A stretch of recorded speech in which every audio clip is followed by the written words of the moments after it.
Kalau mencintai seseorang, cintailah dengan setulus hati. Ya, jangan pandang bulu, jangan pandang cakep, ganteng atau cantiknya. Ya kan? Masuk ke dalam hatinya.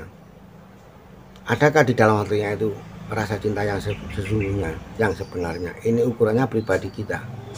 Kalau kita mencintai dengan tulus, ikhlas, tanpa pamrih apapun, nanti jawabannya juga sama. Pun seperti perjalanan manusia, ketika sudah merasa cinta pada seseorang, jangan dihalang-halangi. Jangan dihalangi, biarkan saja seperti air mengalir. Apapun yang terjadi itu sudah menjadi risiko sama pelakunya. Dan ketika saudara ingin menghalang-halangi, akan sakit sendiri. Akan sakit sendiri. Lanjut ke cerita. Ini semakin hari hubungan semakin akrab. Semakin hari hubungan semakin akrab. Perjanjian-perjanjian sumpah-sumpah dari keduanya sudah terlontarkan. Dan ini didengar oleh alam semesta. Pun begitu orang tuanya, sumpah dan janji ini sudah terlontarkan, sudah terucap. Padahal belum terjadi. Ya kan? Bagi seorang yang miskin tadi, cowok tadi, kan masih untung dia minta izin untuk mencintai seorang cewek yang kaya raya. Kan masih untung. Karena apa? Modalnya nggak ada. Dia itu miskin. Mintanya cuma satu, izinkan saya untuk mencintai si A. Ini si B, cowok tadi ya.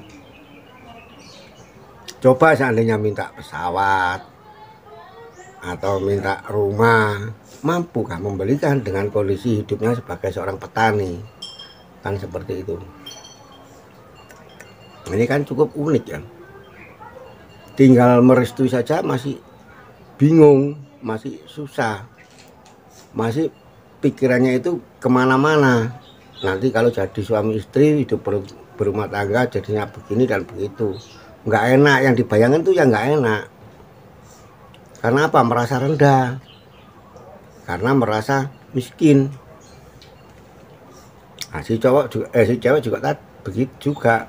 Nanti kalau sudah menikah sama cowoknya yang miskin itu, nanti dikhawatirkan si cowok ini hanya untuk mencintai harta bendanya, untuk menggerogoti harta bendanya, untuk mewarisi peninggalan orang tuanya dan lain sebagainya. Ternyata manusia masih terfokus kepada harta benda. Semua memang terfokus di situ. Tetapi kalau urusan cinta kasih ini jangan dihalang-halangi.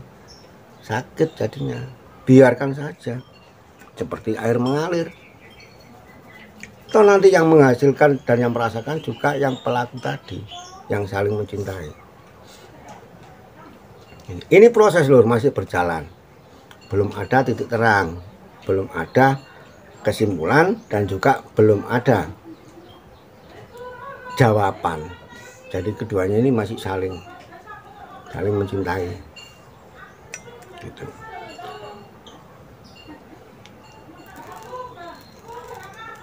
Karena manusia itu kan unik loh, unik kan, unik. Nggak pernah merasakan cinta, begitu dikasih rasa cinta, tetesan rasa cinta itu tadi, ya toh, tidak bisa mencerna, tidak bisa merasakan. Fokusnya ke situ. Misalnya si orang tua si miskin tadi kan fokusnya nanti dikira anaknya nanti menjadi budaknya, karena akan menjadi seorang suami orang yang kaya raya. Fokusnya kan di situ. Gitu. Nah di sini kan sudah terjawab bahwa si orang tuanya si cowok tadi ini yang miskin tadi itu masih belum bisa merasakan cinta kasih. Gitu. Lah keinginan-keinginan, bayangan-bayangan ya yang muncul di dalam pikirannya, kekhawatiran. Ini kan bentuk kekhawatiran yang harus apa namanya, yang harus dirasakan. Dalam bahasa lain ini kan setan mempengaruhi. Nah setan ini juga butuh cinta kasih kok. Gitu. Setan juga butuh cinta kasih. Gitu. Artinya apa? Ketika kekhawatiran itu muncul, berterima kasih kita diberi rasa khawatir. Aduh, terima kasih Tuhan, saya masih diberi rasa khawatir. Ya kan? Menjadi kesempurnaan perjalanan ya hidup manusia di dunia, biar tahu kita ini yang belum terjadi ini jangan diungkap gitu. Jangan suka mengumbar janji atau sumpah, jadinya apa? Sakit, karena belum terjadi. Karena ini nanti dilengkapi oleh Tuhan, dijawab oleh Tuhan, dijawab oleh alam semesta. Karena yang mendengarkan itu bukan cuma manusia yang mendengarkan, itu makhluk-makhluk lain yang nggak nampak, yang kasat mata ini juga mendengarkan zat-zatnya Tuhan itu tadi. Angin menyaksikan, ya alam semesta ini, sinar matahari menyaksikan, tanah menyaksikan, unsur api juga menyaksikan, semua menyaksikan, ya kan? Jadi kesimpulannya, jangan suka mengungkap kata-kata yang belum pernah mengalami. Begitu nanti dilengkapi oleh Tuhan, dijawab oleh Tuhan, ya dijawab oleh alam semesta, kecewa nanti, sakit hati, kan kasihan. Jadi jangan macam-macam, cukup satu macam saja. Itu masih untung kan kita ini punya anak ada yang mencintai, masih untung daripada nggak ada yang mencintai, iya kan? Masih untung kita ini masih ada yang menyukai, ada yang mencintai kita ini, kan masih untung. Dan masih untung juga sampean atau saya dikasih rasa cemburu, dikasih rasa sakit hati, dikasih rasa khawatir. Ini kita harus peka, ini harus peka, di sini harus peka. Tolak ukurnya di sini, di pikiran, kemudian turun ke rasa. Jawabannya ada di rasa. Oh iya ya, itu semua sudah menjadi kodratnya Tuhan. Itu kan bentuk belas kasih Tuhan, bentuk cinta kasih Tuhan. Terus mau apa kita? Ya asalnya dari Tuhan, ya kita kembalikan ke Tuhan. Yang memberi jawaban juga Tuhan itu sendiri. Kayaknya manusia yang menentukan, tetapi di situ Tuhan memberi suatu bentuk keputusan, ya kan? Untuk apa? Untuk menetralisir kekhawatiran tadi. Nanti khawatirnya ke sana, khawatirnya akan terjadi ini, khawatir terjadi ini, khawatir terjadi ini, khawatir selalu khawatir dan khawatir. Kenapa harus khawatir? Kita punya dagangan pusat.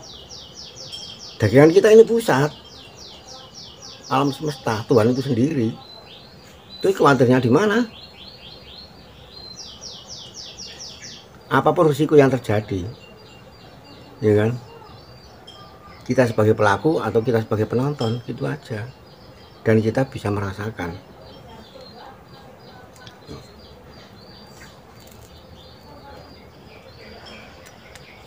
Makanya jangan coba-coba, ya kan? Jangan coba-coba menghalangi jalannya angin. Jangan coba-coba menghalangi jalannya air, ya. Jangan coba-coba menghalangi jalannya sinar cahaya. Nggak mampu kita, nggak mampu. Jangan coba-coba menghalangi jalannya api, sakit nanti kita. Nah, terus gimana? Ya kita ikuti aja. Itu kita menyaksikan dan kita merasakan, karena semua itu aja sudah menjadi perjalanannya hidup itu sendiri, atau sudah menjadi kodratnya Tuhan itu sendiri. Toh kita ini nggak minta, nggak perlu kita ini minta. Sebetulnya nggak perlu kita minta soal apapun, semua sudah diberi, tinggal bagaimana kita meraihnya.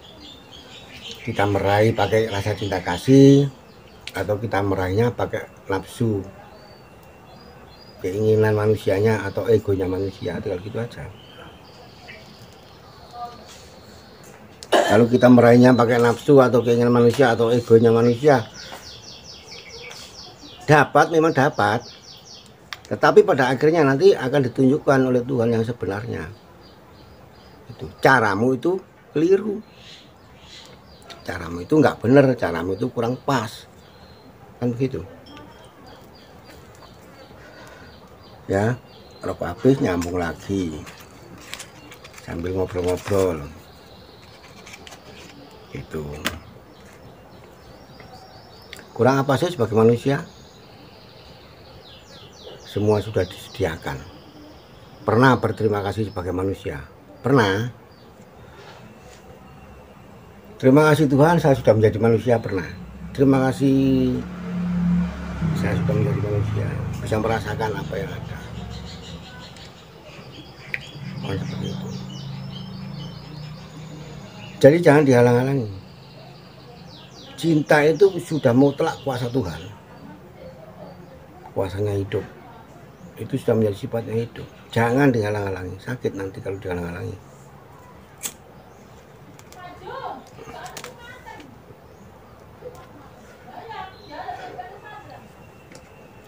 Proses-proses seperti itu sebetulnya akan membentuk manusia agar selalu ingat sama Tuhan.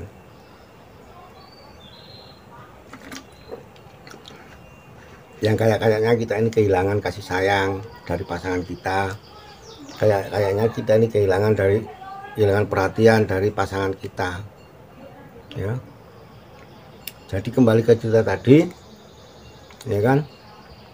Ini cerita tadi masih belum ada penyelesaian. Jadi semua itu orang tuanya itu dilingkupi dengan kekhawatiran, dipengaruhi dengan rasa kekhawatiran. Yang kaya dan yang miskin sama-sama dipengaruhi rasa kekhawatiran. Dan kekhawatiran itu sebetulnya ini bentuk welas asih Tuhan. Kenapa? Rasa khawatir itu kan pengaruh dari dalam. Artinya luar masuk ke dalam. Nanti kalau jadi suami istri yang kaya, khawatir nanti hartanya itu digerogoti oleh menantunya yang miskin. Dan yang miskin tadi orang tuanya nggak menyetujui, khawatir nanti anaknya diperbudak karena nggak punya apa-apa, kan seperti itu.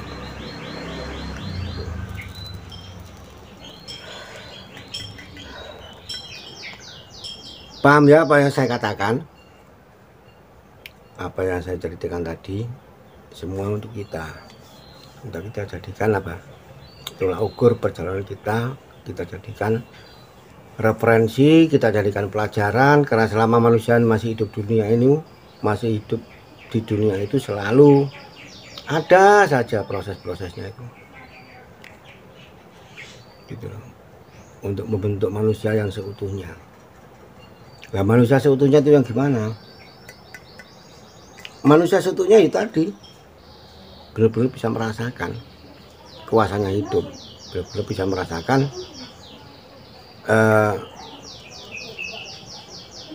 sifatnya hidup, kebijaksanaan hidup, adilnya hidup, benar-benar bisa merasakan itu. Oke, cukup sekian dulu apa yang bisa saya sampaikan. Lain waktu kita sambung lagi, kita ngobrol-ngobrol lagi. Semoga apa yang saya sampaikan bisa bermanfaat buat kita semua. Kalau mencintai seseorang, cintailah dengan setulus hati. Ya, jangan pandang bulu, jangan pandang cakep, ganteng atau cantiknya. Ya kan? Masuk ke dalam hatinya. Adakah di dalam hatinya itu rasa cinta yang sesungguhnya, yang sebenarnya? Ini ukurannya pribadi kita. Kalau kita mencintai dengan tulus, ikhlas, tanpa pamrih apapun, nanti jawabannya juga sama. Tetapi kalau kita mencintai dengan pamrih, embel-embel, dengan raut wajah yang cantik, ya kan, atau ganteng, dengan kekayaan, harta benda, atau miskin, nanti akan dijawab. Dan jawaban itu sangat menyakitkan, itu pasti, karena tidak sesuai dengan kehendak manusia. Oke, terima kasih. Salam sejahtera buat kita semua. Tetap jalin persaudaraan di antara sesama. Rahayu, rahayu, rahayu. Terima kasih.